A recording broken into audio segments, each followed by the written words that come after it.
Okay, it is July 12th, and I am respooling my partner's fishing gear, getting ready for a big tournament at A1 site coming up next weekend.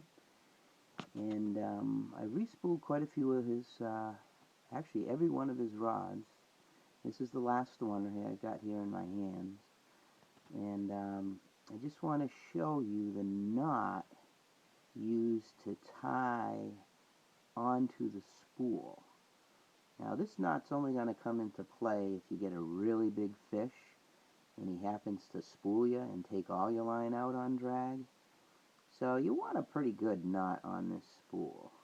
But let's just see if this knot is the same as the ones I found on the other reels that I have respooled for my good friend and fishing partner Dan. Okay, so we are down to the line on the spool, and as I'm changing this is, you can see that pretty good actually. That's the knot tied onto the spool, and I've got the old line in my right hand, as you can see. So I'm not going to pull on this hard. As you can tell, I'm only holding this rod in between my legs, so this knot should probably, I mean, my God, it should hold if I pull this, right? Let's take a look. Oh! Really? You're kidding me, right? Oh, look at that. What are we, tying shoelaces here? Wow. We got some work to do here, my partner. I'm going to show you a more appropriate knot. And what we're going to do, let's see if I can set this up here. I can show you what we want to do here on these knots. Okay. Nope, let me try this. Okay, this will work. This will work, my friend. This is not criticism, this is just from years of doing the same thing.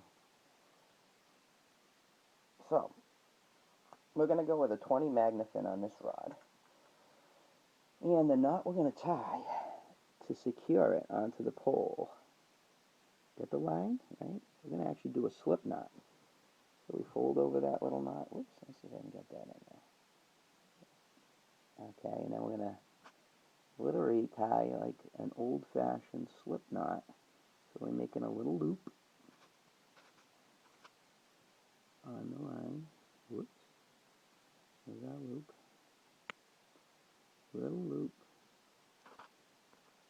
on itself. As you can see, oh, there's our camera. Just a loop. We bent it in half, wrapped it around like a shoelace, and tied it, okay? So, we bite that off. So we bit that off, so this is what we got. Just a little, that loop is about a quarter of an inch. So then what I do to tighten that knot up a little bit, so I'll take a hook and pull it. See that hook in there? Pull that tight. I got about a quarter of an inch of line left there. There's no need to cinch that down really tight. So then what we do is a traditional slip knot. Okay. And we run the line through that little slip knot that we just made. And you end up with this. So it's like a noose that you'd hang somebody with. So whatever way that your reel is going to reel, you want to have that slip knot so that it tightens. So in other words, if it's going clockwise, this is the wrong way because it's gonna loop itself out. This would be the right way, which would be the tag side.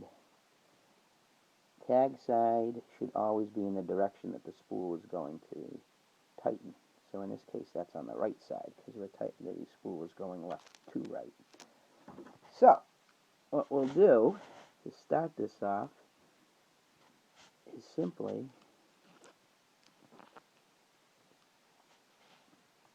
actually that was opposite. The tag side's on the left side, is tightening to the right. So we slip it over the spool. Now we've got that loop. See the noose action? See how it cinches down? Now when we start reeling, you can wrap it a couple times to start. Makes it a little bit easier. But now, let's take a look at the reel. Let's see if we got it here. Whoop. Now we got the reel. Okay. I'm going to show you the difference here. Let's open that bail up. This is the same spool we were just looking at. There's the line tightened. Now I've got the rod in my hand. See how I'm shaking it? Versus between my legs. So I'm holding this rod tight. Watch what happens when I pull on this now. I cannot break that. So now, if I've got that fish of a lifetime in a tournament, that 8-pounder that you dream about catching, and you got to pull through the weeds, and he spools you,